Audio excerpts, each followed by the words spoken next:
Hi, I'm Frank Masiosi, and I'm here with former Mayor Jordan Glatt, and we're interviewing the candidates for Common Council this fall. Today we have Mike Waddick here with us. Hello, Mike. Hello, Frank. How are you? I'm Hello, good. Jordan. How are you? Good to see you. I'm great, thanks. Happy to be here. What we're going to do here, there's going to be a 20-minute interview. I'll kick it off with the first question, and we'll more or less alternate questions. And we'll leave 2 minutes at the end for Mike to make a wrap-up. So to get us started, I'll start out with a general question. Mike, tell us what it is in your background that makes you qualified for a position on Common Council. That's a good question, Frank, and thanks for asking. I think that my combined experience of being a 17-year resident and consistently being involved since we moved into town back in the summer of 2000 amongst many different nonprofit organizations, city organizations, qualifies me on the front of having an idea of what goes into what goes on in town. Secondly, my financial background as a financial advisor at a global investment firm. I've looked at balance sheets for the last 18 years, and I think that a big part of council is being able to recognize the left and right side of a balance sheet and where we need to make investments and where we don't. So I'm very honored to have the opportunity to even be a candidate for council, and I think I'd make an excellent councilman. Thank you. Mike, well, first, thank you for raising your hand. You're signing on, volunteering for a pretty demanding job. Life-changing experience for sure. Right, but thank you. So what caused you why now, to decide to run? You know, that's a really good question, and I had several people ask me, why are you running for council? And I got a variety of reasons why I shouldn't do it. I think fundamentally it's just a matter of what's inside of you. And my DNA, for one reason or another, has always gotten me involved in different things. We here in Summit are incredibly fortunate to stand on the shoulders of those that have come before us. You two are a perfect example. You've all served in Summit government. And Summit's a town that is run by volunteers. We have a great staff, for sure. But if you look at Common Council's a volunteer job. The mayor's a volunteer job. Planning board's a volunteer job. Zoning is a volunteer. The list goes on and on, not to mention all the nonprofits in town. So I think we have a responsibility to give back, grab a shovel, if you will, and try to take some of the dirt off of the pile that is our challenges. And I was incredibly humbled when I was approached to consider running, and I think it's just something that it felt right in terms of my time ability to be able to do it, and I'm excited about doing it. Great. You know, in that regard, I want to just point out for the viewers that unlike almost any other town around, council members and the mayor in Summit receive absolutely no compensation at all. It was a resolution adopted over 100 years ago to that effect, with the thinking that we get better people running and serving if we don't pay, and so it is a total volunteer job in Summit. So, for a question, we have partisan elections here in Summit. People run as either a Republican or a Democrat. That's not so in all towns. Newark, for example, does not have partisan elections. And so inevitably it makes people wonder, and I think the audience would like to know, what do you view are the differences, if any, at the local level between a Republican and a Democrat? I think Fiorello LaGuardia said it best. There's no Republican or Democratic way to fix a pothole. Most of the issues that happen in town, which you two are incredibly familiar with, have more to do with our civic pride and not party affiliation. It's interesting, in preparing for this interview, I went back and just Googled hometown TV interviews with different elected officials. And one of the last interviews, I found was one with our former mayor, Walter Long. And it was one of the last interviews I think he may have given before leaving office. And Jordan had just been elected mayor and was the first Democrat to be elected mayor in a long time, maybe ever. I don't know exactly how long. And ever. So one of Walter's concerns that he brought up in the video was, now that we have a legitimate two-party system in town, is Summit going to become too partisan? And I think that that responsibility lies not only with the citizenry, but certainly with the candidates to not make things partisan and just focus on the issues that are important for Summit. You know, someone once said, we are neither red nor blue in Summit, but we're maroon. And I don't think your party affiliation has anything to do with your ability or what you should be focused on in terms of being on council. Good answer. So, speaking of issues, one of the big issues facing the community is all-day kindergarten. What is your thoughts in that regard? That's a great question. I'm glad you asked it. I have 4 children, and all 4 of them attend Summit Public Schools. I have 1 in the high school, 1 in the middle school, and 2 in grammar school. And I've witnessed firsthand the value that an excellent school system provides. As you know, Common Council doesn't set education policy. The education policy is set by the Board of Education and our superintendent, who I would consider to be our local educational experts. The council, however, does have 2 representatives on the Board of School Estimate. And the Board of School Estimate is made up of 2 members of council, the mayor, and 2 members of the Board of Education. So they do work together on the budget. However, in terms of policy, if taxpayer-funded full-day kindergarten is something that the educational experts think our kids need, then I think we need to take a look at it. This is something I've spent a good amount of time learning about as I've been prepared to run for council. There was a Board of Education meeting in October of 2016. The data presented there told a very interesting story, and I think data is important when you're analyzing things like this, as we try to take the emotion out of it. And 12% of first graders in Summit Public Schools that had attended full-day kindergarten had to be pulled out for basic skills help, which in first grade is reading and math.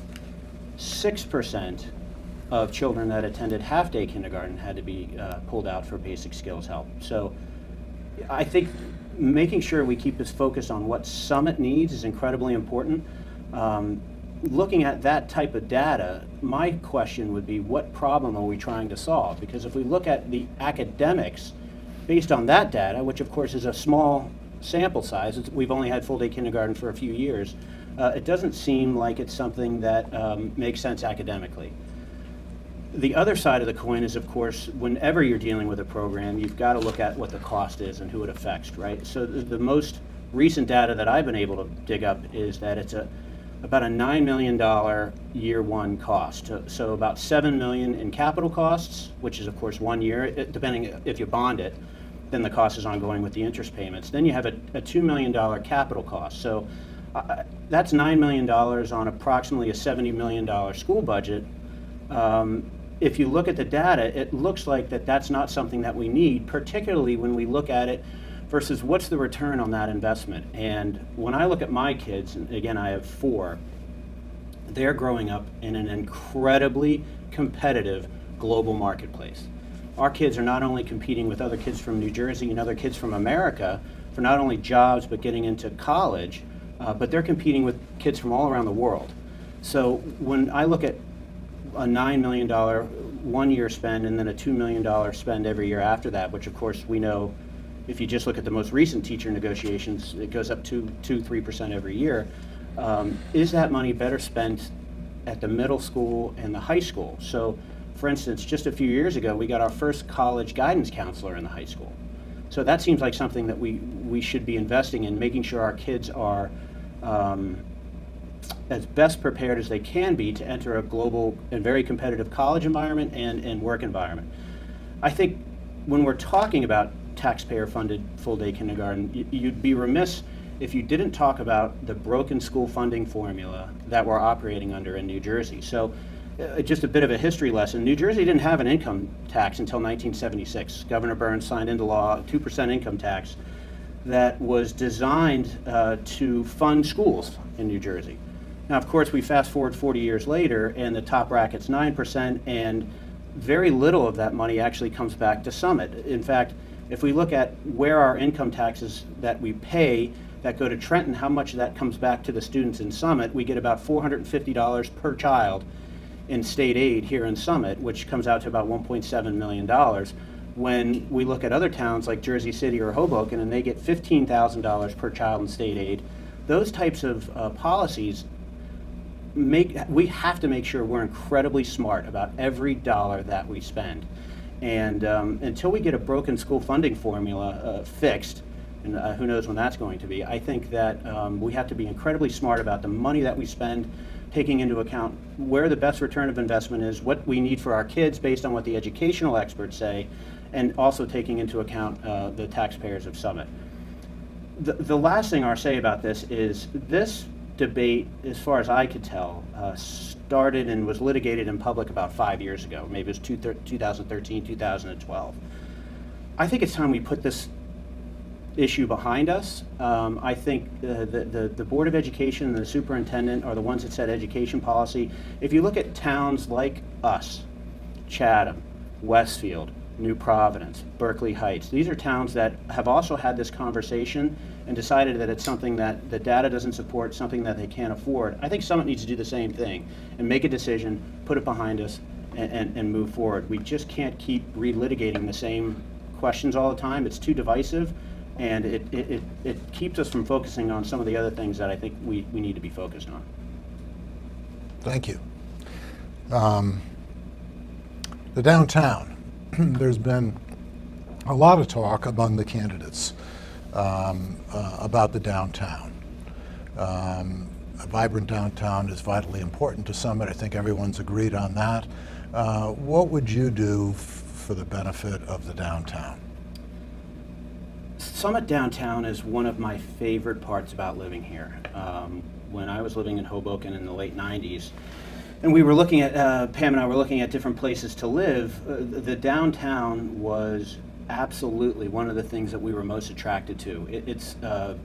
Our people are our best asset, but our downtown is certainly one of our most important assets. In 2012, I moved my business into downtown Summit because I like it there so much, and that not having a commute anymore does also allow me to contribute more time to do things like run for council.